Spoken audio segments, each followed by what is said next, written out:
가장 먼저 나를 덮친 것은 완벽한 어둠과 침묵이었다. 그리고 뒤따른 것은 흙의 맛이었다. 입안에 가득 찬 축축하고 비릿한 흙, 코를 막고 폐를 짓누르는 흙의 무게. 나는 본능적으로 비명을 지르려 했지만 입을 열자마자 더 많은 흙이 밀려들어와 숨통을 틀어막았다. 이건 꿈이 아니었다. 팔다리를 움직이려 했지만 나를 짓누르는 압력에 꼼짝할 수 없었다. 마치 거대한 짐승의 뱃속에 갇힌 기분이었다. 사방이 막혀 있었다. 위, 아래, 양옆 모두가 축축하고 차가운 흙의 벽이었다. 그 순간 지옥 같은 깨달음이 벼락처럼 내 머리를 내리쳤다. 나는 땅속에 묻혀 있었다. 공포가 심장을 얼어붙게 만들었다. 얇은 옷 한 장 너머로 느껴지는 흙의 차가운 감촉은 죽음 그 자체의 감촉이었다. 왜 어쩌다 내가 여기에 흐릿한 의식 속에서 나는 마지막 기억의 조각을 필사적으로 끌어모았다. 하질녘의 아름다운 과수원, 탐스러운 사과들이 달빛을 받아 붉게 빛나고 있었다. 그리고 내 앞에 서 있던 시아버지, 오만석 회장의 얼굴. 그는 언제나처럼 인자한 미소를 짓고 있었다. 그는 자신이 가장 아끼는 오래된 배나무를 쓰다듬으며 내게 말했다. 그의 목소리는 저녁 안개처럼 나지막하고 부드러웠다. 세아가, 너는 이 과수원의 비밀을 아느냐? 비밀. 나는 그가 무슨 말을 하는지 이해할 수 없었다. 그저 그의 미소가 어딘지 모르게 섬뜩하다고 느꼈을 뿐이다. 내가 대답을 하기도 전에 그의 눈빛이 차갑게 변했다. 그리고 등 뒤에서 느껴진 세상을 무너뜨리는 듯한 끔찍한 충격, 머리가 깨지는 듯한 고통과 함께 나의 의식은 어둠 속으로 떨어져 내렸다. 그랬다. 그가 나를 이곳에 묻었다. 나의 시아버지, 이 지역 사회에서 가장 존경받는 인물이자 이 거대한 과수원의 주인이 자신의 며느리를 산채로 땅에 묻은 것이다. 산소가 부족해지면서 눈앞이 캄캄해졌다. 이대로 끝나는 건가? 이 차갑고 어두운 흙 속에서 이름 없는 시신이 되어 썩어가는 건가? 안 돼. 안 돼. 절망의 끝에서 뜨거운 분노가 솟구쳐 올랐다. 그 분노가 꺼져가던 생명의 불씨를 다시 지폈다. 나는 죽을 수 없었다. 그 남자의 위선적인 미소에 대한 대가를 치르게 하기 전까지는 나는 미친 듯이 흙을 파헤치기 시작했다. 손가락으로, 손톱으로, 비명을 지를 힘까지 모두 손끝에 모았다. 단단하게 굳은 흙에 손톱이 부러지고 살이 찢겨나가는 고통이 느껴졌지만 멈추지 않았다. 이것은 생존을 위한 투쟁이자 나 자신을 무덤에서 끌어내는 의식이었다. 얼마나 지났을까? 폐가 터질 듯한 고통이 한계에 다다랐을 때 마침내 내 손끝에 무언가 다른 감촉이 느껴졌다. 흙의 저항이 사라진 텅 빈 공간, 그리고 그 틈으로 스며들어온 서늘한 밤 공기. 살았다. 나는 마지막 남은 힘을 쥐었자 그 구멍을 향해 필사적으로 팔을 뻗었다. 내 손이 마침내 흙더미를 뚫고 바깥 세상으로 터져 나왔다.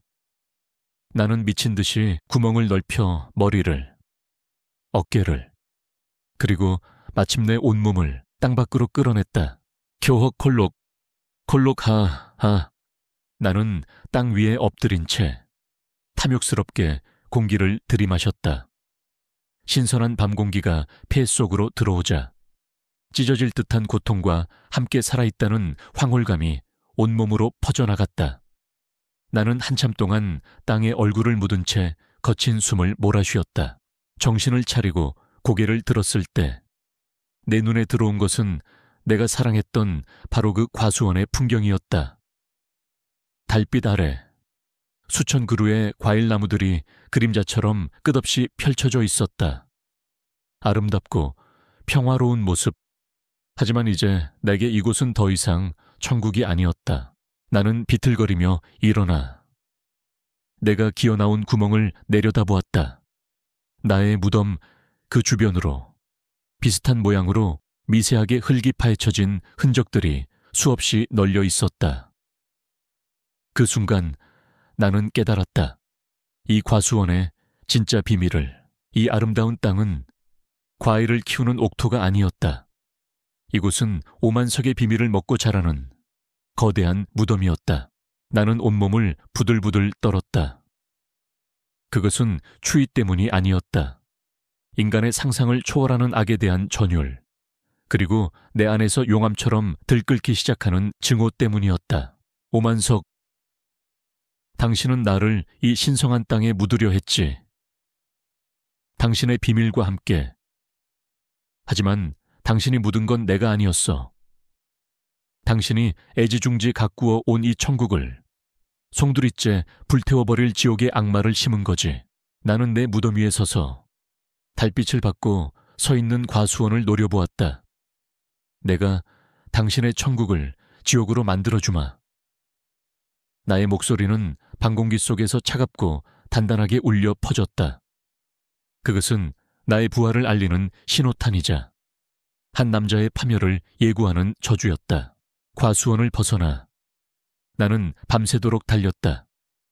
몸의 모든 세포가 비명을 질렀지만 잡히면 다시 그 차가운 흙 속으로 돌아가야 한다는 공포가 나를 채찍질했다.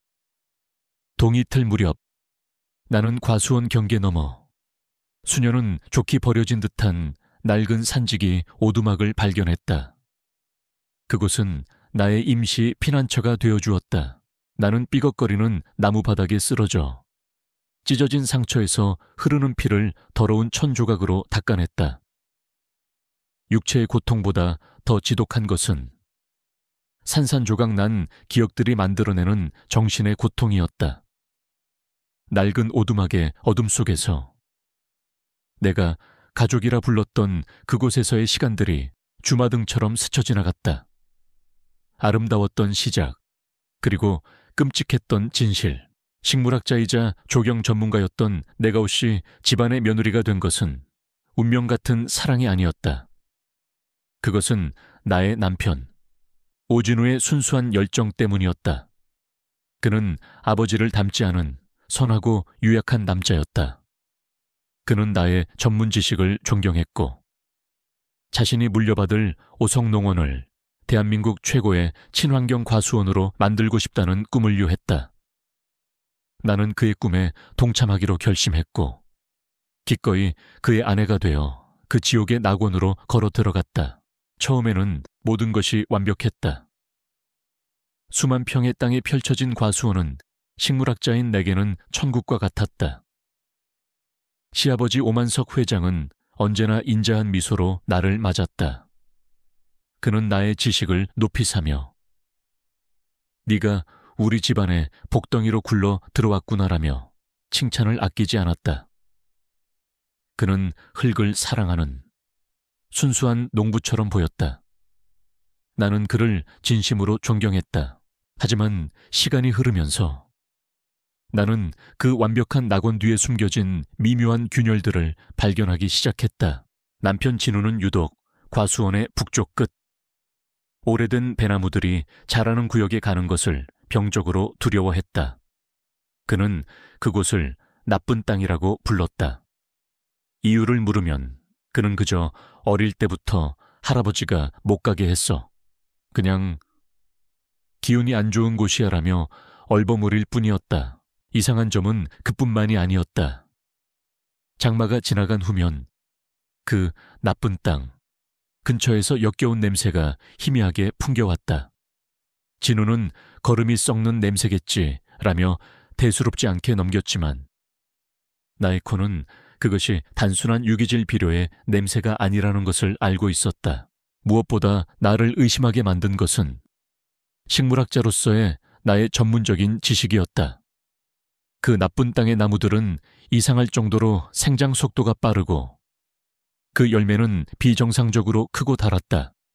마치 땅이 무언가 과도한 영양분을 개걸스럽게 빨아들이고 있는 것 같았다. 나는 남편 몰래 그곳의 토양 샘플을 채취했다. 나의 작은 연구실에서 토양 성분 분석을 시작했을 때까지만 해도 나는 그저 학문적인 호기심이라고 스스로를 위로했다. 하지만 분석 결과가 모니터에 떠오르는 순간 나는 온몸의 피가 차갑게 식는 것을 느꼈다. 토양에서는 다른 구역보다 월등히 높은 수치의 인피과 칼슘차 이 검출되었다. 이것은 일반적인 비료의 성분비와는 완전히 달랐다. 이것은 거대한 유기체, 동물의 뼈와 살이 오랜 시간에 걸쳐 분해되었을 때 나타나는 바로 그 성분비였다. 머릿속에서 위험 신호가 울렸다. 아니야, 아닐 거야. 나는 애써 고개를 저었지만 한번 피어난 의심의 씨앗은 맹독성의 덩굴처럼 내 온몸을 휘감았다. 며칠 후 나는 결심했다. 나는 진실을 확인해야만 했다. 진우가 지역조합 회의에 참석하러 간 틈을 타 나는 작은 모종삽을 들고 나쁜 땅으로 향했다. 가장 크고 오래된 배나무 아래 가장 의심스러운 곳이었다. 나는 땅을 파기 시작했다. 축축한 흙은 부드럽게 파헤쳐졌다. 30cm쯤 파 내려갔을 때 모종삽 끝에 무언가 딱딱한 것이 걸렸다. 돌멩이는 아니었다. 나는 조심스럽게 주변 흙을 걷어냈다. 내 눈에 들어온 것은 흙먼지 속에서 반짝이는 작은 금속 귀고리 한쪽이었다. 심장이 쿵 하고 내려앉았다. 나는 떨리는 손으로 귀고리를 집어들었다. 오래된 디자인이었지만 분명 사람이 쓰던 물건이었다. 나는 미친 듯이 다시 땅을 파헤쳤다.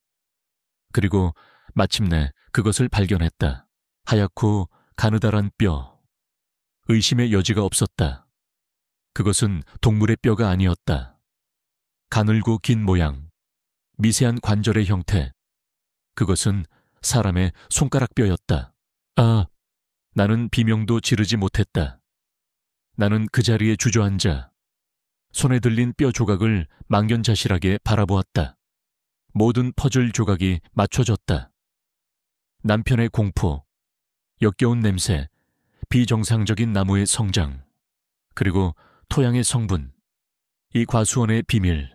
이 땅은 과일을 키우는 것이 아니었다. 이 땅은 시체를 먹고 있었다. 우리가 매일같이 따서 먹던 이 탐스러운 과일들은 사람의 뼈와 살을 양분으로 자라고 있었던 것이다. 오두막의 차가운 바닥에서 나는 몸을 웅크렸다. 진실을 알게 된 그날, 나는 시아버지에게 모든 것을 물어야 한다고 생각했다. 어쩌면 내가 오해한 것일 수도 있다고 마지막 희망을 붙잡고 싶었다. 그것이 얼마나 어리석은 생각이었는지는 내 무덤이 될 구덩이 속에서 깨달았다.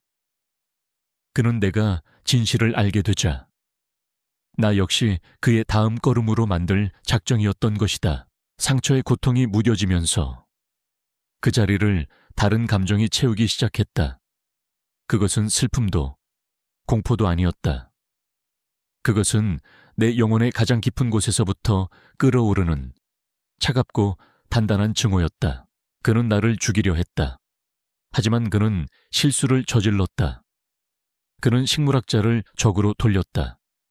땅의 비밀을 알고 식물의 생리를 꿰뚫고 있으며 독과 약을 구분할 줄 아는 사람. 그는 자신의 무덤을 스스로 판 것이나 다름없었다. 나는 부러진 손톱 끝에 묻은 흙을 내려다보았다. 이 흙은 알고 있다. 이 땅의 나무들은 알고 있다. 이 과수원에 묻힌 원혼들이 나의 복수를 도울 것이다.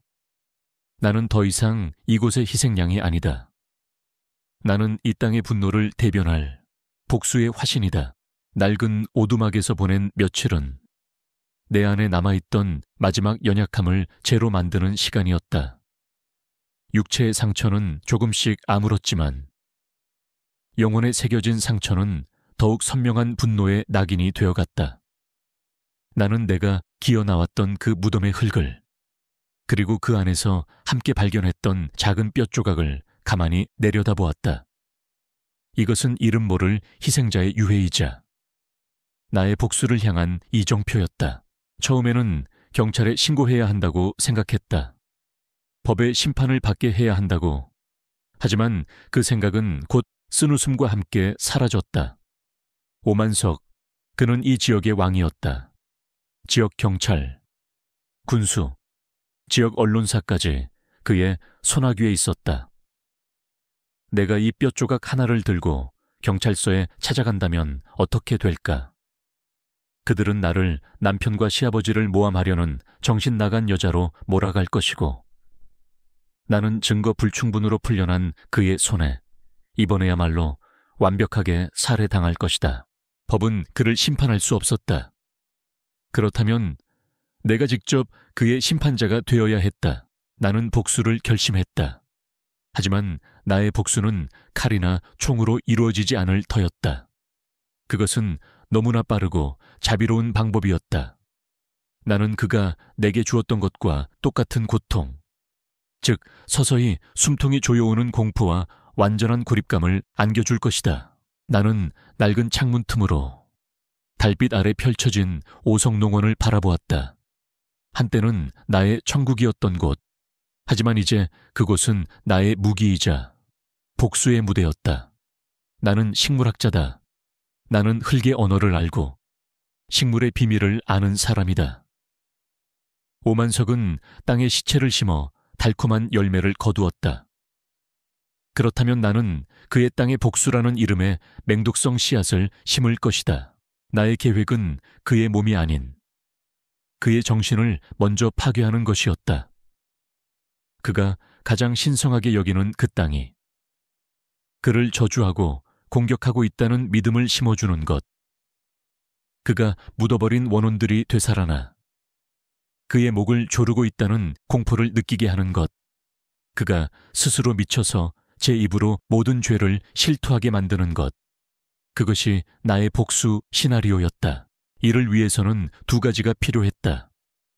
첫째는 그의 정신을 흔들 강력한 물질적 무기. 둘째는 그의 이성을 마비시킬 정신적 무기였다. 나는 그날 밤 유령처럼 과수원 안에 내 집으로 숨어들었다.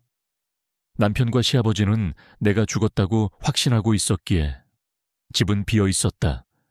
나는 나의 작은 연구실로 들어가 나의 진짜 무기들을 챙기기 시작했다. 희귀 식물에 대한 전문 서적들, 독성식물 분류학 논문들, 그리고 내가 개인적으로 연구하던 몇 가지 화학약품과 실험 도구들이었다. 그리고 아무도 모르게 숨겨두었던 비상금도 챙겼다. 다시 오두막으로 돌아온 나는 밤새도록 책을 뒤졌다. 그리고 마침내 내가 찾던 것을 발견했다. 광대버섯 아마니타 무차리아과 도구산 광대버섯 아마니타 비로사. 전자는 강력한 환각을, 후자는 치명적인 맹독을 품고 있었다. 그리고 또 하나, 악마의 나팔 다투라 에스트라모니움. 이 식물의 씨앗은 소량만 섭취해도 현실과 환각을 구분하지 못하게 만드는 무서운 독초였다. 나는 이 식물들을 이용하기로 했다. 오만석은 언제나 자신이 직접 가꾼 과일, 특히 그가 가장 아끼는 늙은 사과나무의 열매를 껍질째 먹는 습관이 있었다. 그 사과에 나는 지옥의 맛을 주입할 것이다. 다음 날부터 나는 매일 밤 숲과 산을 뒤져 독버섯과 독초들을 채집했다. 낮에는 오두막에서 그것들을 건조시키고 분말로 만들고 유효 성분을 추출했다. 나의 작은 오두막은 맹독을 제조하는 마녀의 실험실처럼 변해갔다. 며칠 후 나는 나의 첫 번째 씨앗을 심을 준비를 마쳤다. 아주 미량해. 하지만 꾸준히 섭취하면 만성적인 신경불안과 환각을 일으킬 수 있는 양의 독버섯 추출물. 나는 그것을 주사기에 담아 한밤중에 다시 과수원으로 숨어들었다. 그가 가장 아끼는 늙은 사과나무 앞에 섰다. 달빛을 받은 사과들이 보석처럼 빛나고 있었다. 나는 그중 가장 잘 익은 사과 하나에 조심스럽게 주사기 바늘을 꽂아 넣었다. 독액이 과육 속으로 조용히 스며들었다. 외관상으로는 아무런 흔적도 남지 않았다. 나는 웃었다. 소리 없는 차가운 미소였다. 오만석, 당신은 땅에 시체를 심어 달콤한 과일을 얻었지. 나는 사과를 쓰다듬으며 속삭였다. 이제 내가 당신의 그 탐욕스러운 입안에 복수라는 독초를 심어주마. 그 뿌리는 당신의 이성을 갉아먹고 당신의 심장을 향해 자라날 것이다. 나는 어둠 속으로 몸을 숨겼다. 복수의 첫 번째 씨앗은 그렇게 심어졌다. 이제 남은 것은 그 씨앗이 그의 정신 속에서 어떻게 발아하고 그의 영혼을 어떻게 잠식해 나가는지 조용히 지켜보는 일뿐이었다. 복수의 씨앗은 조용히 그리고 확실하게 뿌려졌다. 나는 매일 밤 유령처럼 과수원으로 잠입해 오만석이 가장 아끼는 사과나무의 열매들에 독초 추출물을 주입했다. 그것은 즉효성 독약이 아니었다. 아주 적은 양으로도 신경계를 서서히 교란시켜 현실과 망상의 경계를 무너뜨리는 소리 없는 맹독이었다. 나는 낡은 오두막에 숨어 과수원을 멀리서 지켜보았다. 망원경 너머로 보이는 오만석의 모습에 미세한 변화가 나타나기 시작했다. 그는 밭을 둘러보다가도 갑자기 허공을 향해 날카롭게 고개를 돌리곤 했다. 이따금씩 귀를 기울이며 무언가를 듣는 듯한 모습도 보였다. 나의 독약이 그의 뇌 속에서 서서히 작용하기 시작한 것이다. 하지만 그것만으로는 부족했다. 나는 그를 단순한 신경쇠약 환자로 만들고 싶은 것이 아니었다. 나는 그가 자신이 저지른 죄의 대가를 바로 그 희생자들의 원혼에게 직접 심판받고 있다고 믿게 만들어야 했다. 나의 복수극에는 더 정교한 무대 장치가 필요했다. 그러던 어느 날 나는 오두막에 삐걱거리는 마루 밑에서 낡은 나무 상자 하나를 발견했다. 상자 안에는 먼지 쌓인 서류 뭉치와 함께 가죽 표지로 된 낡은 일기장 한 권이 들어있었다. 그것은 이 땅의 전 주인 오만석에게 과수원을 팔고 떠난 늙은 농부의 일기였다. 나는 먼지를 털어내고 희미한 등불 아래에서 일기장을 읽어 내려가기 시작했다. 일기장의 앞부분은 땅에 대한 애정과 농사의 기쁨으로 가득했다. 하지만 뒷부분으로 갈수록 내용은 점점 더 어둡고 기괴해졌다. 밤마다 과수원 북쪽 배나무 숲에서 이상한 소리가 들린다. 바람소리 같기도 하고 여인의 흐느낌 같기도 하다. 오늘 아침에는 안개가 자욱했는데 배나무 아래에 하얀 소복을 입은 여인의 형상이 서 있는 것을 보았다. 눈을 비비고 다시 보니 아무것도 없었다. 내가 헛것을 본 것인가? 이 땅은 저주받았다. 몇 년 전 실종된 아랫마을 처녀의 원혼이 떠도는 것이 분명하다. 더 이상 이곳에서 살 수 없다. 이 불길한 땅을 마침 오성농원의 오씨라는 젊은이가 좋은 값에 사겠다고 한다. 그는 이 땅의 저주를 비웃었지만 언젠가 그 역시 알게 될 것이다. 이 땅은 산자의 것이 아니라는 것을. 나는 일기장을 덮고 전율했다. 이것은 단순한 기록이 아니었다. 이것은 나의 복수를 위한 완벽한 시나리오였다. 나는 이 저주받은 땅의 전설을 오만석의 현실로 만들어주기로 결심했다. 그날부터 나의 오두막은 단순한 은신처가 아닌 공포를 조작하는 공방이 되었다. 나는 먼저 소리를 만들었다. 낚싯줄 수십 개를 엮어 바람이 불 때마다 사람의 흐느낌과 비슷한 음역대의 소리를 내는 바람 하프, 에이오리안 하프를 만들었다. 나는 그것을 깊은 밤, 나쁜 땅의 가장 높은 나뭇가지 위에 아무도 볼 수 없도록 설치했다. 다음은 시각이었다. 나는 오두막 주변에 널려있던 낡고 녹슨 농기구들, 낫, 호미 따위를 주워 모았다. 그리고 내가 파헤쳤던 무덤들 근처에 마치 오래된 유물이 발굴된 것처럼 그것들을 반쯤 묻어두었다. 마지막으로 냄새였다. 나는 부패한 식물과 화학약품을 섞어 비가 온 뒤 흙냄새와 섞이면 아주 희미하지만 역겨운 시체 썩는 냄새를 풍기는 화합물을 만들었다. 모든 준비는 끝났다. 나의 보이지 않는 군대는 과수원 곳곳에 배치되었다. 며칠 후 산들 바람이 부는 어느 날 저녁, 나는 언덕 위에서 과수원을 내려다보았다. 바람이 나쁜 땅의 나뭇가지들을 스치자 어디선가 정체를 알 수 없는 구슬픈 소리가 희미하게 울려 퍼지기 시작했다. 마치 수많은 원혼들이 한꺼번에 내쉬는 한숨소리 같았다. 나는 망원경으로 오만석을 지켜보았다. 그는 사과나무를 살피다 말고 소리가 들려오는 북쪽을 향해 고개를 획 돌렸다. 그의 얼굴에는 당혹감과 불안감이 역력했다. 나는 소리 없이 웃었다. 오만석, 당신은 이 땅의 오래된 저주를 돈으로 사고 그 위에 당신의 비밀을 묻었지. 이제 내가 그 저주를 깨워 당신의 현실로 만들어주마. 당신이 묻어버린 과거의 망령들이 당신의 귀에, 당신의 눈에, 그리고 당신의 영혼에 자신들의 존재를 똑똑히 새겨 넣을 것이다. 나의 지옥은 이제 막을 올렸다. 나의 독이 든 사과와 내가 설치한 공포의 무대 장치들은 완벽한 협주를 시작했다. 과수원은 더 이상 평화로운 낙원이 아니었다. 그곳은 오만석 단 한 사람만을 위한 거대한 심리적 감옥으로 변해가고 있었다. 복수의 첫 수확은 바람이 거세게 불던 어느 날 밤에 시작되었다.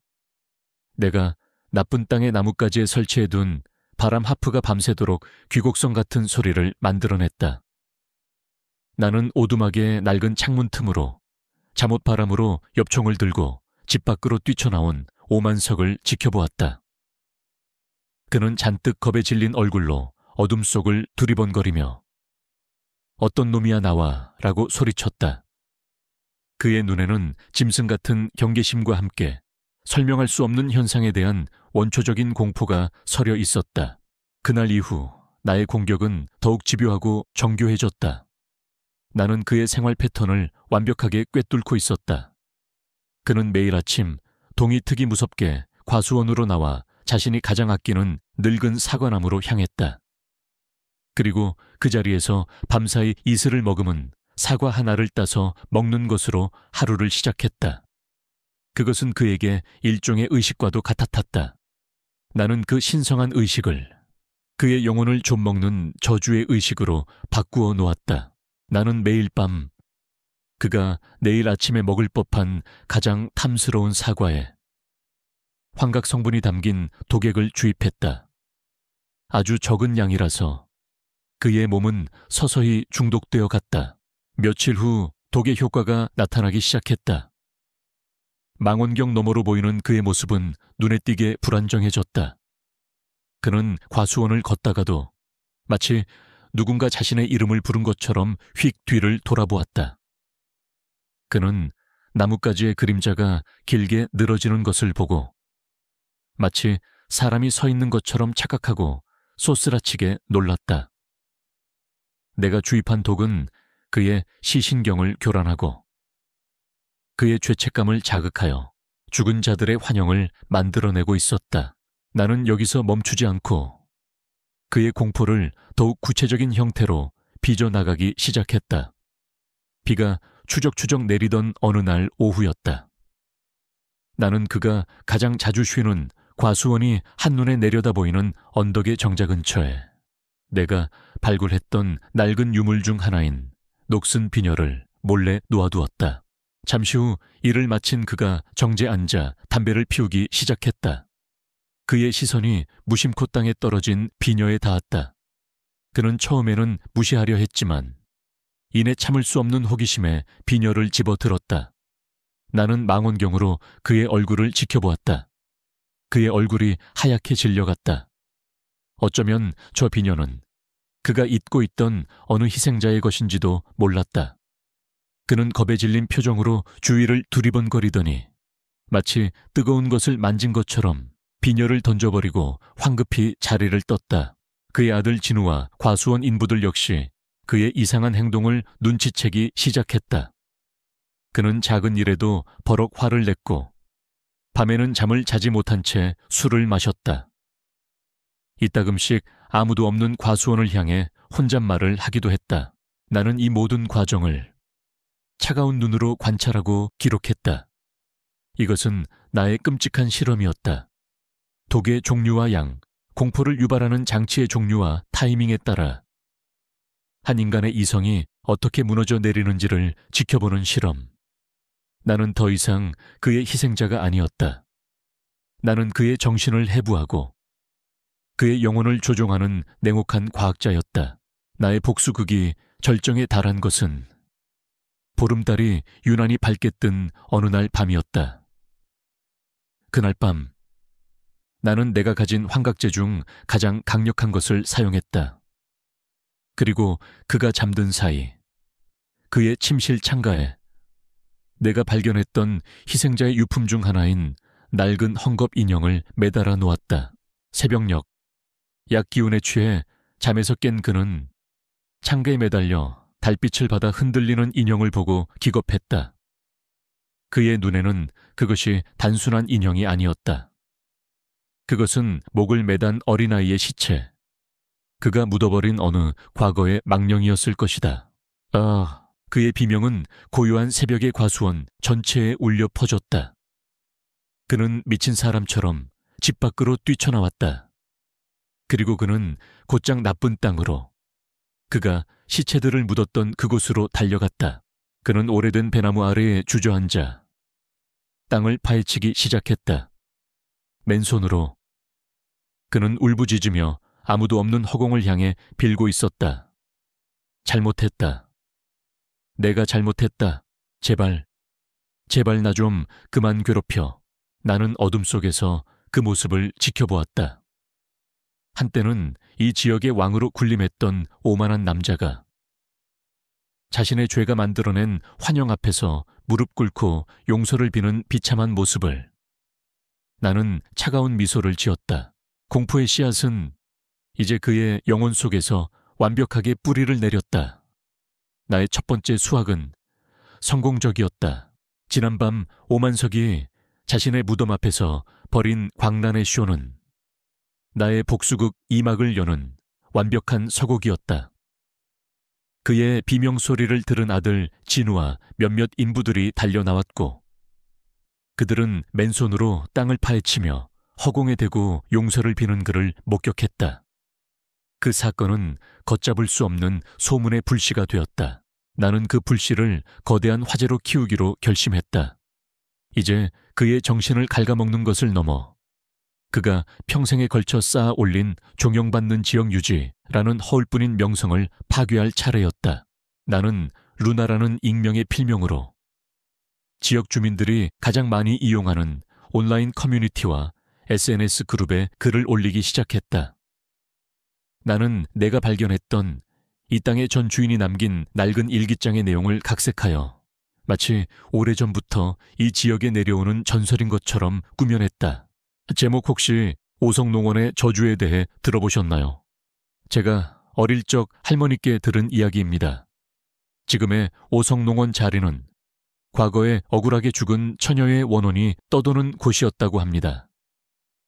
밤마다 배나무 숲에서 여인의 흐느낌 소리가 들리고 비가 오는 날이면 하얀 소복을 입은 귀신이 나타나 길을 잃은 사람을 홀린다는, 최근 들어 그곳에서 이상한 일들이 자주 목격된다는 소문이 돌더군요. 과수원에서 일하는 제 친구의 말에 따르면 오만석 회장님도 밤마다 헛것을 보고 비명을 지르신다고. 나의 글은 폭발적인 반응을 불러일으켰다. 작은 시골 마을에서 귀신 들린 과수원이라는 소재는 최고의 가십거리였다. 사람들은 저마다 자신이 듣거나 겪었다는 오성농원 괴담을 댓글로 쏟아냈다. 저도 밤에 그 근처 지나가는데 이상한 소리 들었어요. 우리 할아버지도 그 땅은 기운이 안 좋다고 절대 가지 말라고 하셨는데 소문은 날개를 단 듯 퍼져나갔다. 오성농원은 더 이상 풍요로운 결실의 상징이 아니었다. 불길하고 저주받은 공포의 공간으로 낙인 찍혔다. 이러한 변화는 과수원에 즉각적인 영향을 미쳤다.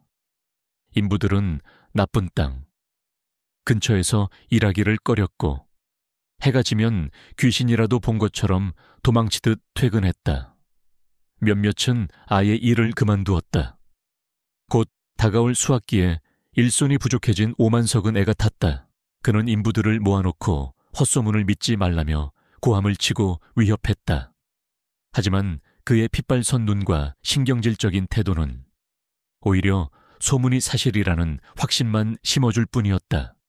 그의 분노는 더 이상 존경받는 지도자의 위험이 아니었다.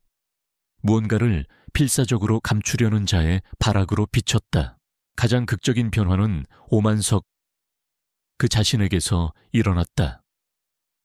그는 이제 자신의 환각과 망상을 자기 자신만의 문제가 아니라고 믿기 시작했다. 마을 사람들, 그리고 인부들마저 자신과 똑같은 원혼을 보고 듣고 있다고 착각하게 된 것이다. 그가 겪는 공포는 외부의 시선과 소문을 통해 더욱 증폭되고 확신으로 굳어졌다. 그는 매일 밤 술에 취해 과수원을 헤매며 보이지 않는 존재들을 향해 욕설을 퍼붓거나 애원을 했다. 제발 그만해. 원하는 게 뭐야. 돈이라면 얼마든지 주마. 그는 자신의 왕국에서 완벽하게 고립되었다. 존경은 공포로 변했고 충성은 의심으로 변질되었다. 그는 더 이상 사람들을 통제할 수 없었다. 아니, 그는 이제 자기 자신조차 통제할 수 없었다. 그는 자신의 죄책감이 만들어낸, 그리고 내가 조종하는 유령들과의 처절한 전쟁을 벌이고 있었다. 나는 언덕 위 오두막에서 서서히 미쳐가는 그를 조용히 지켜보았다.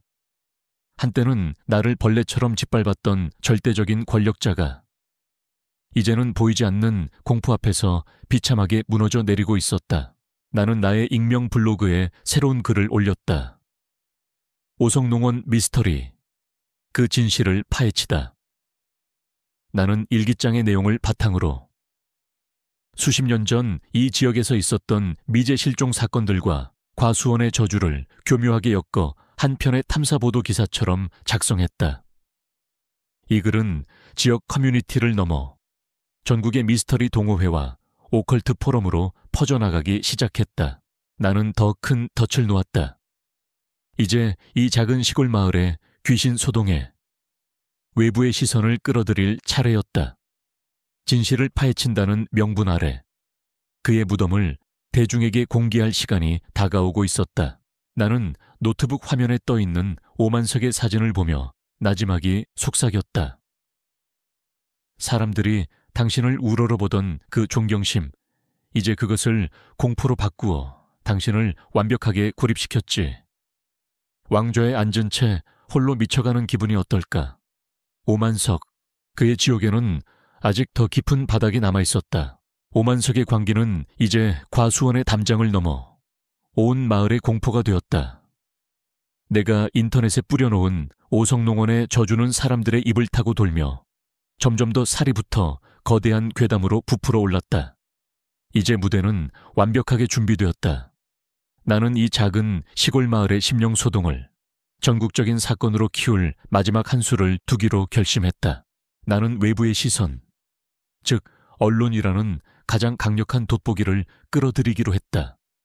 하지만 부패한 주류 언론은 아니었다.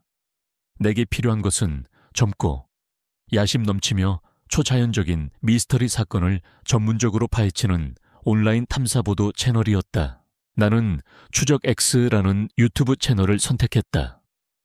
그곳의 진행자인 나유리 기자는 미신처럼 보이는 사건들 뒤에 숨겨진 인간의 추악한 진실을 파헤치는 것으로 유명했다.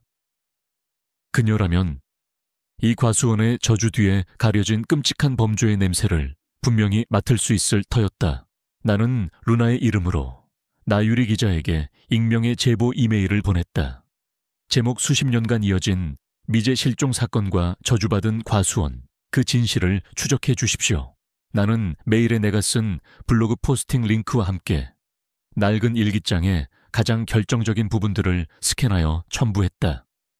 그리고 마지막에 그녀의 호기심을 자극할 결정적인 한 문장을 덧붙였다.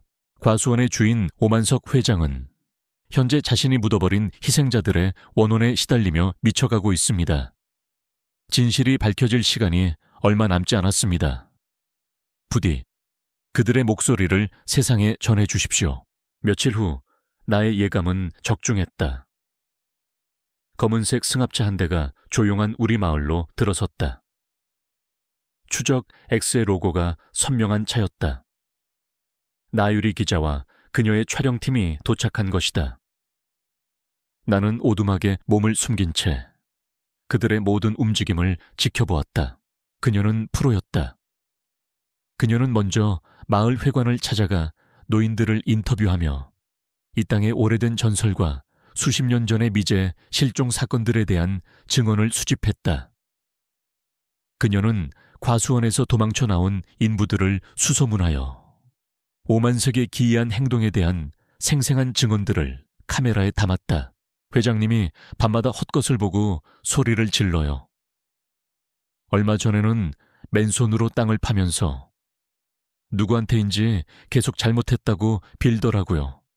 정말 귀신에 씬 것 같았어요. 마을은 취재팀의 등장으로 발칵 뒤집혔다. 소문은 이제 단순한 괴담이 아니라 방송을 타는 사건이 되었다.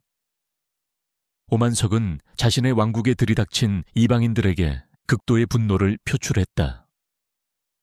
그는 촬영팀을 향해 고함을 치며 당장 떠나라고 위협했고 변호사를 통해 명예훼손으로 고소하겠다는 으름장까지 놓았다. 하지만 나유리 기자는 물러서지 않았다. 오히려 그녀는 오만석의 과민한 반응에서 그가 무언가 필사적으로 감추고 있다는 확신을 얻었다. 추적 X 채널에는 그날 밤 긴급 예고편이 올라왔다. 단독 예고, 저주받은 과수원. 그곳에서는 무슨 일이 수십 년간 묻혀있던 진실, 그리고 미쳐가는 한 남자. 추적 X가 그 충격적인 현장을 곧 공개합니다. 예고편은 순식간에 수십만 뷰를 기록하며 온라인을 뜨겁게 달구었다. 이제 이 사건은 더 이상 작은 시골 마을의 해프닝이 아니었다. 수많은 사람들의 시선이 오성농원이라는 작은 점 하나에 집중되기 시작했다. 궁지에 몰린 것은 오만석이었다.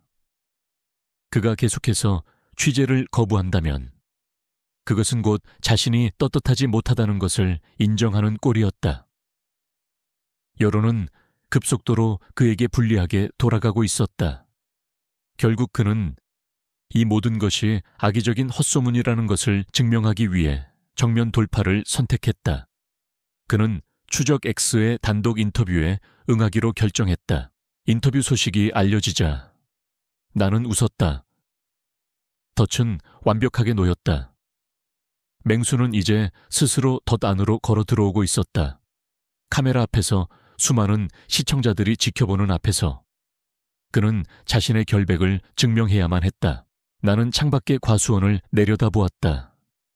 그곳에 뿌려진 나의 독은 이제 그의 뇌뿐만이 아니라 그의 명성과 자존심까지도 남김없이 갉아먹고 있었다. 그는 인터뷰를 통해 이 모든 혼란을 잠재울 수 있다고 믿겠지. 하지만 그 무대는 그의 결백을 증명하는 곳이 아닐 것이다. 그것은 내가 준비한 마지막 심판대이자 그의 모든 것이 무너져 내릴 공개 처형장이 될 터였다. 그래, 오만석, 세상 앞에서 당신의 결백을 증명해봐. 나는 어둠 속에서 차갑게 속삭였다. 당신을 미치게 만든 그 유령들의 존재를 당신의 입으로 직접 부정해보라고. 과연 할 수 있을까? 오만석이 추적 X와의 단독 인터뷰를 하기로 한 날이 밝았다. 과수원은 이른 아침부터 취재진과 구경꾼들로 북적였다. 오만석은 결백을 증명하고 이 모든 것을 미신에 빠진 사람들의 소동으로 치부해버릴 작정이었다. 그는 자신의 무대 위에서 마지막 연기를 펼칠 준비를 하고 있었다. 하지만 나는 그가 주인공이 되는 것을 허락할 생각이 없었다. 오늘 이 무대의 진짜 주인공은 따로 있었다. 바로 그의 아들이자 나의 남편 오진우였다. 나는 진우를 무대 위로 끌어내야 했다. 그의 입으로 모든 진실을 실토하게 만들어야 했다. 나는 인터뷰가 시작되기 직전 그를 과수원의 가장 깊숙한 곳으로 불러냈다. 내가 그에게 보낸 것은 문자 메시지가 아니었다. 내가 직접 꺾은, 그가 연애 시절 내게 선물했던 첫 들꽃과 똑같은 꽃 한 송이. 나는 그것을 오만석이 가장 아끼는 늙은 사과나무 아래에 놓아두었다. 그의 죄책감을 자극할 가장 강력한 미끼였다. 얼마 후 그는 유령에 홀린 사람처럼 사과나무 아래로 다가왔다. 그는 땅에 놓인 들꽃을 보고 그대로 주저앉아 얼굴을 감쌌다. 그의 어깨가 가늘게 떨리고 있었다. 바로 그때 내가 나무 뒤의 그림자 속에서 모습을 드러냈다. 나는 더 이상 흑투성이의 몰골이 아니었다. 깨끗한 옷, 단정하게 자른 머리. 하지만 내 얼굴에는 핏기 하나 없었고 내 눈은 깊은 호수처럼 차갑고 고요했다. 죄책감에 시달리는 그의 눈에 나는 분명 저주를 실현하기 위해 나타난 원혼의 모습으로 보였을 것이다. 소은, 아니야, 내가 헛것을 보는 거야. 아버지처럼 그는 겁에 질려 뒷걸음질치다 엉덩방아를 찧었다. 그는 자신이 아버지처럼 미쳐가고 있다고 생각하는 듯 했다. 나는 천천히 그에게 다가가 그의 눈앞에 섰다. 헛것이 아니야, 진우 씨. 내 목소리는 메마른 나무잎처럼 바싹 말라 있었다. 당신들이 죽이려 했던 당신 아내 강소은이야. 내가 살아 돌아왔어. 그의 눈이 공포로 터질 듯이 커졌다. 그는 미친 것도 꿈을 꾸는 것도 아니었다. 그는 지금 자신이 죽게 내버려둔 아내의 유령과 마주하고 있는 것이었다. 그의 이성의 둑이 마침내 무너져 내렸다. 잘못했어. 내가 정말 잘못했어. 소은아. 그는 어린아이처럼 통곡하며 귀여우다시피 내 발치에 매달렸다. 나는 무서웠어. 아버지가 사람을 그 나무 아래에 묻는 걸 어릴 때 봐버렸어. 그 뒤로 평생을 아버지의 노예처럼 살았어. 당신을 해치려는 걸 알면서도 막을 수가 없었어. 그의 입에서 내가 몰랐던 모든 진실들이 분물처럼 쏟아져 나왔다. 그는 공범이자 동시에 아버지의 첫 번째 희생자였던 것이다. 그는 평생을 지옥 속에서 살아온 겁 많고 나약한 영혼이었다. 나는 차가운 눈으로 그를 내려다보았다. 내 마음속에는 동정심도 연민도 없었다. 오직 경멸만이 남아있을 뿐이었다. 용서는 내가 하는 게 아니야. 나는 그의 어깨를 뿌리치며 말했다. 용서는 당신 아버지가 수십 년간 이 땅에 묻어버린 저 원혼들에게 직접 빌어. 나는 그에게 마지막 선택지를 주었다. 며칠 뒤면 이 마을에서 수확제가 열릴 거야. 아버지는 자신의 건재함을 과시하기 위해 반드시 그 축제를 과수원에서 열겠지. 그날 당신에게 마지막 기회를 주겠어. 나는 그의 귓게 나의 마지막 계획을 속삭였다. 당신 아버지의 제국을 당신 손으로 직접 끝낼 기회. 그렇게라도 속죄하지 않으면 당신은 평생 이 과수원의 유령들 속에서 살게 될 거야. 당신 아버지와 똑같이. 미쳐서 그는 고개를 들고 나를 보았다. 그의 눈에는 더 이상 눈물이 없었다. 오직 모든 것을 체념한 자의 텅 빈 절망만이 남아있었다. 그는 아주 작은 목소리로 알았어. 그렇게 할게 라고 속삭였다. 나는 그를 남겨두고 다시 그림자 속으로 몸을 숨겼다. 저 멀리 오만석이 방송 카메라 앞에서 열변을 토하는 모습이 보였다. 그는 자신의 저주받은 과수원 위에서 자신의 결백을 주장하고 있었다. 나는 웃었다. 마음껏 떠들어봐. 오만석. 당신의 목을 조를 가장 확실한 증인은 이제 내 손에 들어왔으니 당신이 가장 믿었던 아들의 손에 의해 당신의 지옥문이 열리게 될 테니 추적 X와의 인터뷰는 오만석에게 최악의 자충수가 되었다. 그는 카메라 앞에서 유령의 존재를 부정했지만 그의 공포에 질린 눈빛과 논리 없는 횡설수설은 시청자들에게 그의 정신이 온전치 못하다는 확신만을 심어주었다. 그는 결백을 증명한 것이 아니라 자신의 광기를 전국에 광고한 셈이었다. 궁지에 몰린 그는 자신의 건재함을 과시하고 흉흉한 여론을 잠재우기 위해 마지막 도박을 감행했다. 바로 해마다 열리는 마을의 가을 수확제를 자신의 오성농원에서 개최하는 것이었다. 그는 과수원의 풍요로움을 통해 저주받은 땅이라는 오명을 씻어내고 지역 사회의 왕으로서 자신의 위치를 재확인하고 싶어 했다. 그것은 내가 기다리던 마지막 무대였다. 나의 복수극을 마무리할 가장 완벽한 피날레, 수확제 당일. 과수원은 거짓된 활기로 가득 찼다. 마을 사람들은 불안감과 호기심이 뒤섞인 표정으로 축제에 참여했다. 추적 X의 카메라는 이 모든 위선적인 풍경을 놓치지 않고 담아내고 있었다. 오만석은 애써 인자한 주인의 미소를 지으며 사람들 사이를 오갔지만 그의 눈은 여전히 텅 빈 허공을 향해 경계의 빛을 보내고 있었다. 나의 꼭두각시가 된 진우는 창백한 얼굴로 아버지의 그림자처럼 조용히 그 뒤를 따랐다. 나는 검은 옷을 입고 축제 현장에서 조금 떨어진 언덕의 나무 그늘에 몸을 숨긴 채 모든 것을 지켜보고 있었다. 축제가 절정에 이르렀을 때 오만석은 연단에 올라 마이크를 잡았다.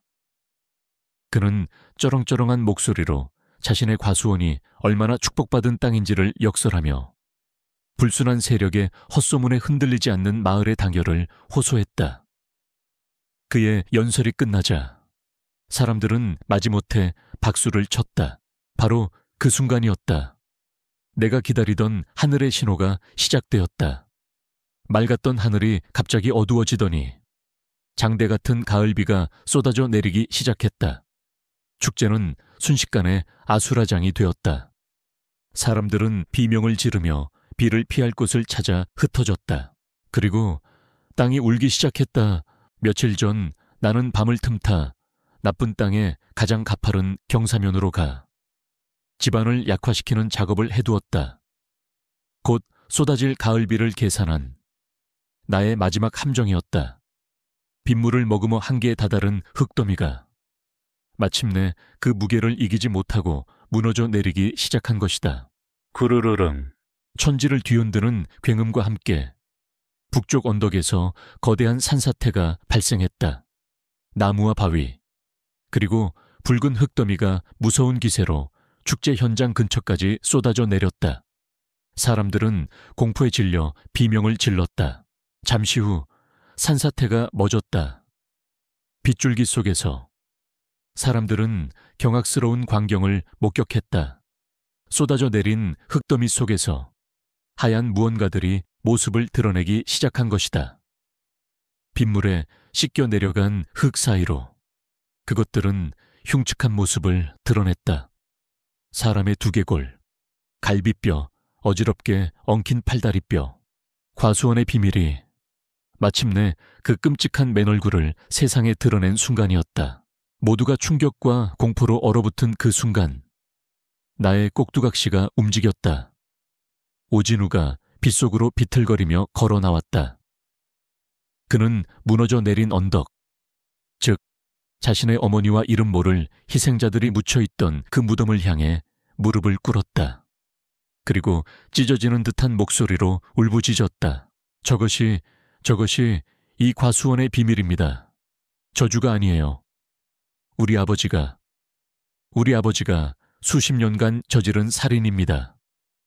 그는 떨리는 손으로 자신의 아버지를 가리켰다. 이 땅의 달콤한 열매는 저분들의 피와 살을 먹고 자랐습니다. 우리 모두가 시체 위에서 축제를 벌이고 있었던 겁니다.